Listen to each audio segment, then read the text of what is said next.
The horror of babies born addicted to opioids. Legs shake uncontrollably from withdrawal. It's known as neonatal abstinence syndrome, or NAS. The baby is irritable, sensitive to touch, sensitive to light. More than 4,000 babies were born addicted to opioids in Florida in 2016, a more than 1,000% increase from a decade ago. There still is that fear of getting treatment and that there may be, will they take my baby away? I found out 2 weeks after I was arrested.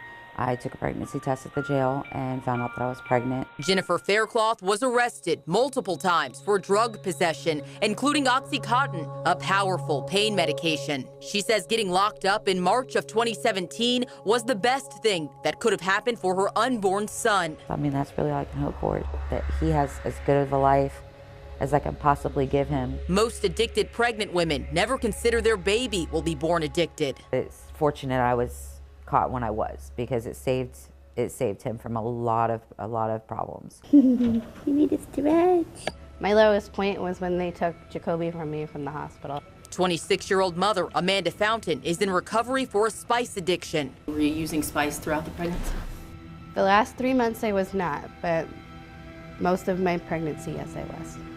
Jacoby was born a month early, but miraculously, he didn't suffer from NAS. Both Fountain and Faircloth openly talk about their addictions at First Step of Sarasota. They, their children, and other addicted new moms live in the residential drug treatment center to get clean. Patients are given a synthetic opioid called methadone to fight off withdrawal.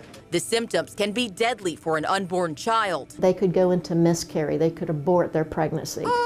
After delivery, if a baby is born addicted, hospitals can give the newborn morphine to help ease withdrawal. They want to shut down kind of the painful effects of going through withdrawal to sustain and then wean them. He's actually very big. I'm measuring 2 weeks larger than what, I'm at.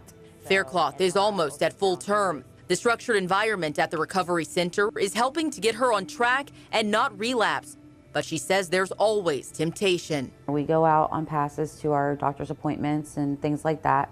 There's always that chance that we could, if we wanted to use, we could do it. It's nice to see when they get it, and you just see that light bulb. Fountain's 6-year-old son currently lives with his father. She dreams of uniting her 2 boys when her recovery ends.